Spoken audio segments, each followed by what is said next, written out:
Steven Rothberg, welcome to the Human Capital Innovations Podcast. Hey, John, it is great to be with you today. It is a pleasure to be joining you. You're joining us from New Mexico. I'm south of Salt Lake City in Utah. And today we're going to be talking about programmatic advertising in a slightly different way than people might be familiar with it. Programmatic advertising to market job openings. This is super interesting to me, and I'm excited to have a chance to chat with you about it. As we get started, I wanted to share Steven's bio with everybody. Steven Rothberg is the founder and chief visionary officer of College Recruiter and co-host of the Job Board Geek podcast. College Recruiter believes that every student and recent graduate deserves a great career. Its customers are primarily Fortune 1000 companies, government agencies, and other employers who hire at scale, meaning dozens or even hundreds. They advertise their part-time, seasonal, and internship and other entry-level jobs that require 0 to 3 years of experience with College Recruiter. So it's kind of like a job search site, Indeed, except for the entry-level niche. College Recruiter is global and over the course of a year helps millions of people find great new careers. I think it's fantastic. It's definitely needed. And again, I think this idea of programmatic advertising for job openings is super interesting. So as we get started, I just wanted to give you a chance to share with the audience anything else about yourself, your background, your personal context, and then we'll just dive on into the conversation. Yeah, sure. So I'm the reference to New Mexico. I'm basically sort of working remotely here. I live most of the year in Minneapolis, but I was told that New Mexico is a little bit warmer in January and February than Minneapolis is. So that's why we're here. The Just Job a Board hair Geek. warmer, right? Yeah, it's rather than there being like a negative in front of the number, there's a positive. That's pretty much rather than minus 60, it's plus 60. But the Job Board Geek podcast that you mentioned, that one I was on for almost a year as a co-host with Jeff Dickey Chazins, aka the Job Board Doctor. He got too busy, and so we ended that in September. But almost at exactly the same time, I started a similar one with Peter Zollman of AIM Group, and that's called the Inside Job Boards and Recruitment Marketplaces podcast. But call it 6 of one and half dozen of another. Yeah, wonderful, wonderful. Well, why don't we dive on in, and you can start by explaining programmatic advertising generally for everyone. Yeah, As we were talking sure. in the pre-interview, for people who do podcasting or some of these types of things, I think programmatic advertising is probably well understood because that's largely how we do it. But a lot of people, probably the average person, doesn't really know. Yeah.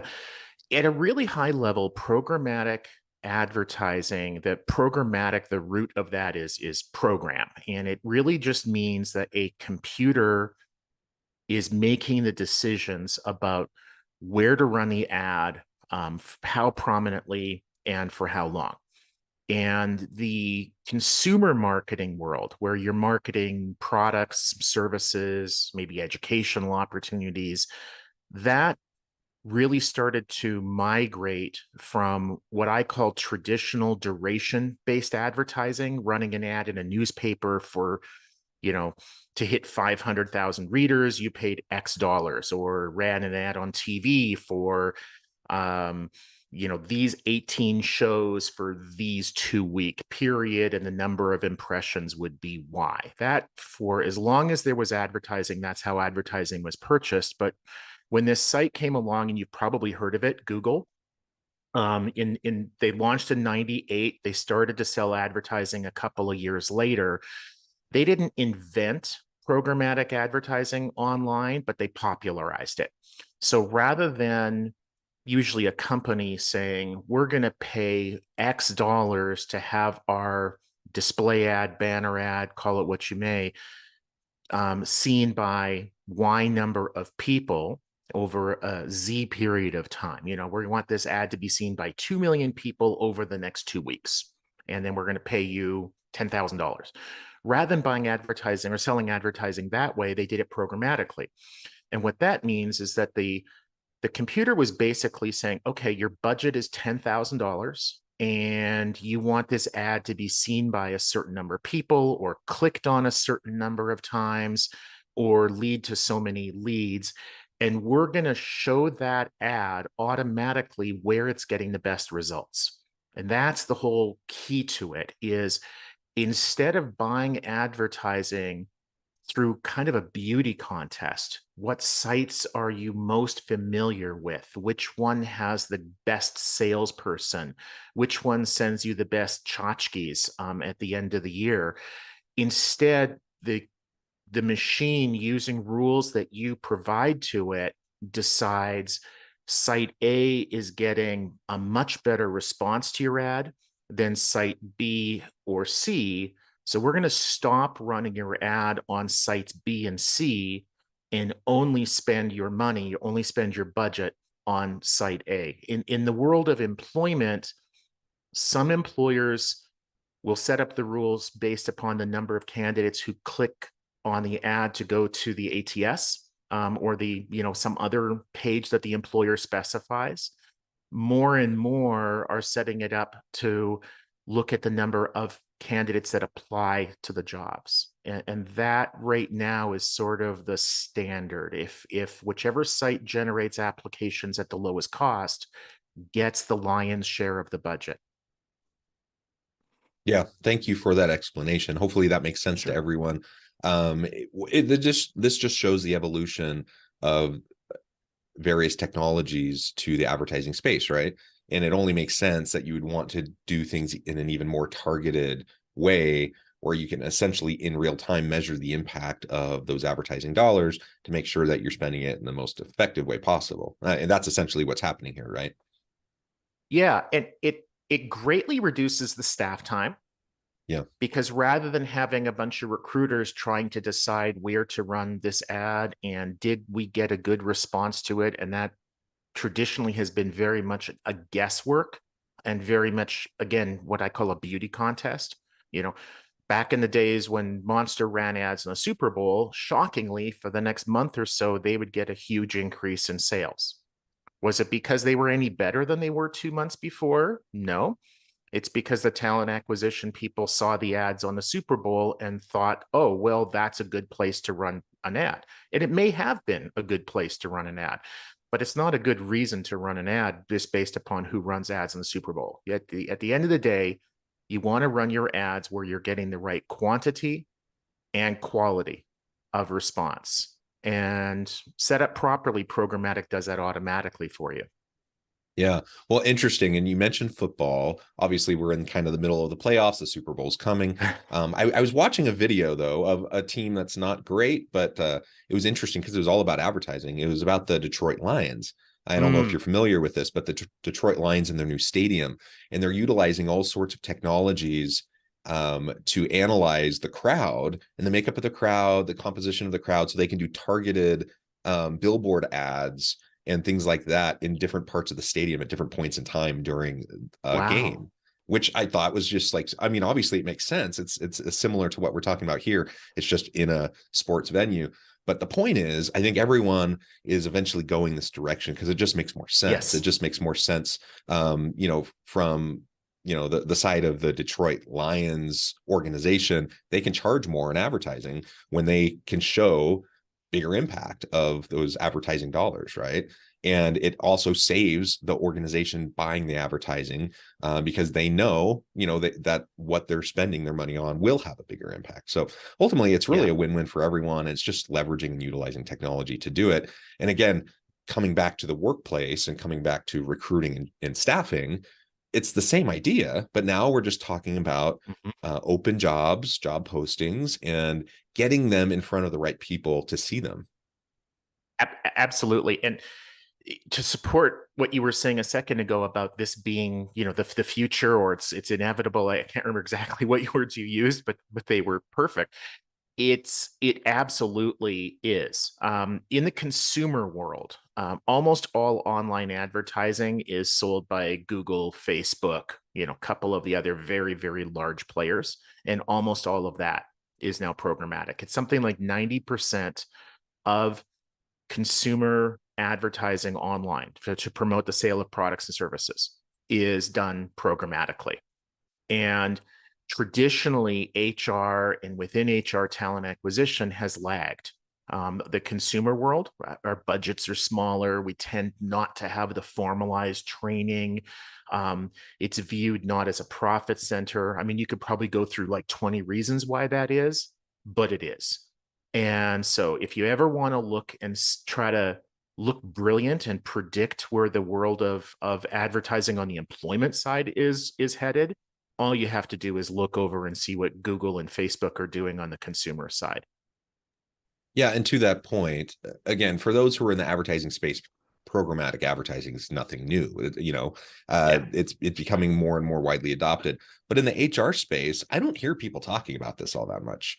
And I talk to a lot of people about a lot of things, and this is one that I think there's definitely a lag happening. So maybe you can walk us through what this would look like and how it might differ from what people have done traditionally. So you're in an HR department, you're in a recruiting talent acquisition area.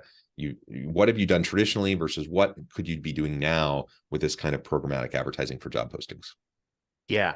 So one of the reasons that you're probably not hearing about it is that even if you are within an organization that is buying programmatically, it's unlikely that you personally know much about it. If there's an HR department, it's almost all being purchased at enterprise level. So, if you're in an organization of 50 people, really unlikely that you're doing anything on the programmatic side. And probably there's no need to. And I'll kind of get into that later, sort of like who is this best for? Who does it really not make sense for?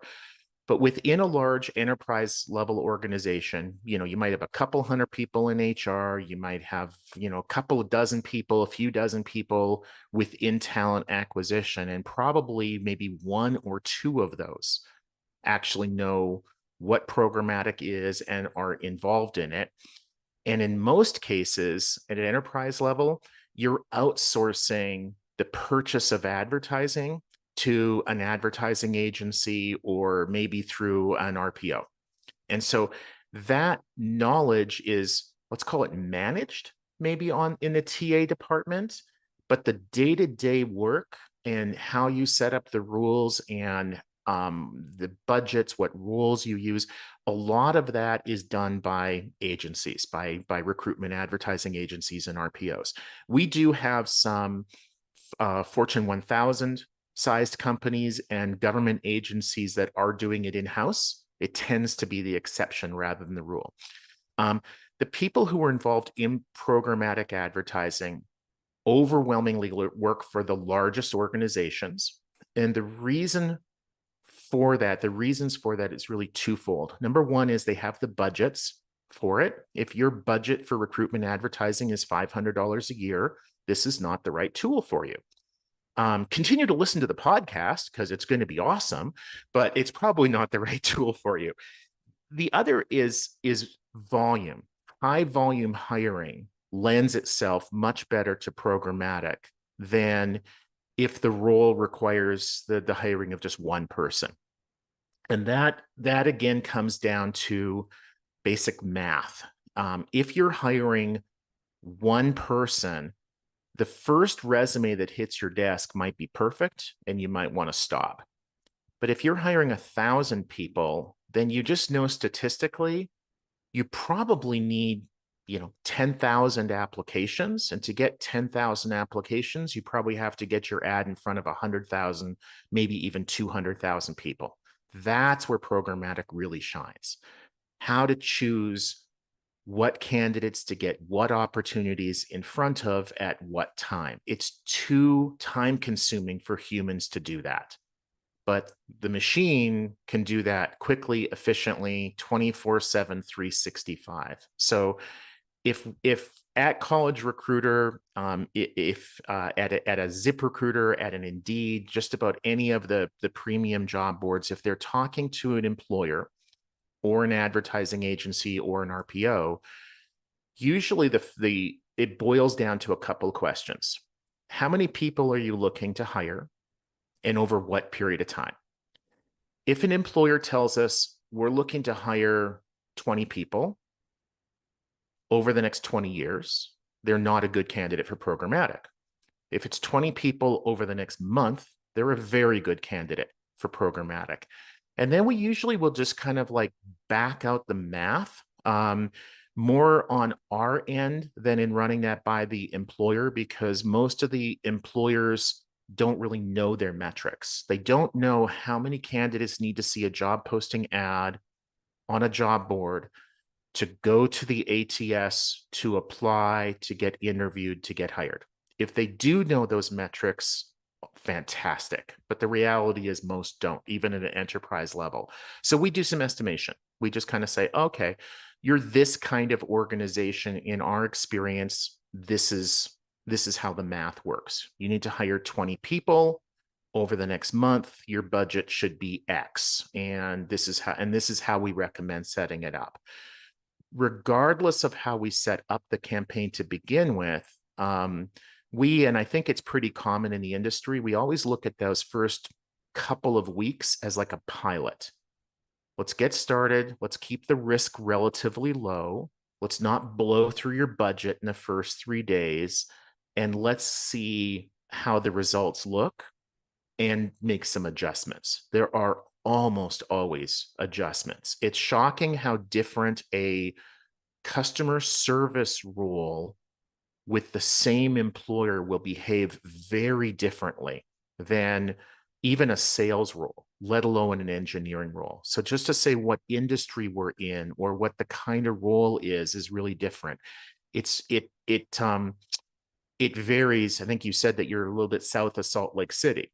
So Salt Lake City and where I'm from, Minneapolis, they're comparable in size. The climate is comparable. But I'll tell you that an ad in Salt Lake City in the second week in January is going to perform differently than an ad in the second week in January in Minneapolis, simply because you had a snowstorm and we didn't. Things like that will just impact the results. Well, and that seems obvious, as you're saying that, and yet that hasn't been the approach we've taken for a very, very long time. And in part, Yeah. it's due to, like we've talked about, technologies have created an environment now where it's easier to do. But it certainly makes sense that if we can do it, and if it makes sense, if the utility of it, because the numbers are right, if it makes sense, then absolutely move forward. And I love that you focused on, you didn't say it this way exactly, but as you were talking just now, I was thinking about iteration and trial and error, and essentially you're hypothesizing what's going to work, recognizing that every context, every situation is a little different, and then you fine tune it and adjust it so it works just as perfectly as possible, and you're refining it over time. And that seems like it should be a no-brainer. Yet I know organizations that have used the exact same method, the exact same approach, the exact same parameters for their advertising, for recruitment and talent acquisition for years. And every once in a while they might revisit it, but mostly it's the same that they've been doing for the last 10 years. And it just makes sense that that's not going to work as well as a really honed, fine-tuned approach that you can test it. Like, you literally have the metrics to test it on an ongoing basis. So why wouldn't we do that? Yeah. I can't agree with you more. And something just to add to what you're saying too, is that you have to be prepared for, but I actually think it's more like you have to expect that it's going to change over time. So we have customers that might advertise a particular role with us, a high volume role. They're always hiring for it. And they'll advertise that with us for 11 months, and then they'll stop for a month. The reason they stop for a month isn't that they're no longer hiring.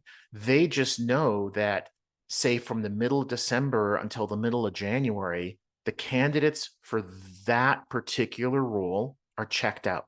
They're just not going to respond. So to spend money on that advertising is just flushing it down the toilet. I can't remember if it was Mark Twain or somebody else, but somebody said years and years and years ago, before my time, which is a long time ago, that I know that half of my advertising is working. I just don't know which half. With programmatic, whether you work directly with a job board or whether you go through one of the vendors that specialize in that, there's no longer the I don't know which half. You can actually identify it in real time, and then the machine stops spending your money on the sites that don't work well. And that's beautiful for everybody up and down the food chain. Candidates don't want to see job ads that aren't of interest to them. If a job ad is not of interest to a candidate, they're not going to apply. And if the candidates aren't applying, they're not of interest to the employer. So why spend money? From the job board's perspective, some employers will be like, oh, well, the job board still wants us to run those ads. It's like, not really, because at the end of the day, it's about the return on investment. And if we can deliver a better return on investment to our customer than our competitors, we're going to get more budget over the long term. And that's not just a job board thing. That's in any industry. That's business 101. Yeah, excellent. And you've already referred to the, not only are there going to be differences in different contexts, different industries, different job types, maybe you could talk a little bit more specifically about certain types of job roles that might be better suited for programmatic or performance-based advertising. Yeah, it boils down to, it probably only took us 5 or 6 years to figure this out. And so I'm being kind of facetious here. We have gone through iteration after iteration of trying to come up with a framework to answer that question, because we get asked that on a daily basis by customers. Is my company a good candidate for this product? And we sell advertising, job posting ads, et cetera, on a traditional duration basis, X dollars for Y months or whatever. But like most of the major job boards, we also do programmatic, pay-per-click, et cetera. Those are different things. We can talk about that later if you want. What we've found is that it really simply boils down to how many people are you looking to hire in over what period of time. College Recruiter is probably somewhat different than, say, a ZipRecruiter or an Indeed or Talroo or Talent.com or one of the other major players. But for us, if we see that an employer is looking to hire at least 10 people, preferably at least 20 people, into a particular role in a month, then it's like bingo. And, the big lights come on and the glitter ball is going and confetti is dropping because they're a great candidate. We have not found much correlation at all, in terms of occupational field. We have found it in terms of geography. And what I mean by that, and I know you've got loads of listeners overseas, there's a really big difference between the job board industry in the US and the job board industry in most other countries in the world. Most countries only have 2 or 3 dominant job boards, and programmatic does not work well in those countries. It needs to be more highly fragmented. The job boards need to be competing more against each other for employer dollars and for traffic. In the US, it's the most highly fragmented market in the world. So programmatic works better here than it does in most other areas. It is growing rapidly in the UK, the EU, Canada, et cetera. But you go to countries like Poland, Romania, very dominated by 2 or 3 job boards. It hasn't gotten traction there yet. Yeah, super interesting. Well, Steven, I note the time. I think there's way more we can talk about here, but I also know I need to let you go in a few minutes. So I think we're going to have to put a pin in it for today and maybe continue the conversation another time. But before we wrap things up for today, I wanted to give you a chance to share with the audience how they can connect with you, find out more about your work, your team, and then give us a final word on the topic for today. Sure. Yeah, no sweat. So your listeners, feel free to reach out to me directly. I know that most of your guests don't do this, but I've always found it to be a good thing on both ends, both for the guests and for me. Shoot me an email if you want. My direct email address is Steven, STEVEN, @collegerecruiter.com. If you prefer LinkedIn, linkedin.com/IN/Steven Rothberg. And if you're just looking for information about College Recruiter, we're at collegerecruiter.com. Last closing thought, and maybe this is a topic for another day, another time, and that is programmatic is not the same as cost per click or pay per click or some other performance-based marketing. Programmatic is how the jobs get from the employer to the job board, and the how you pay for that, that might be duration based, that might be pay per click, that might be pay per application. But again, a little bit of a teaser. Very good. Very good. Steven, it has just been a pleasure. I encourage the audience to reach out, get connected, find out more about what Steven can do for you. And as always, I hope everyone can stay healthy and safe, that you can find meaning and purpose at work each and every day. And I hope you all have a great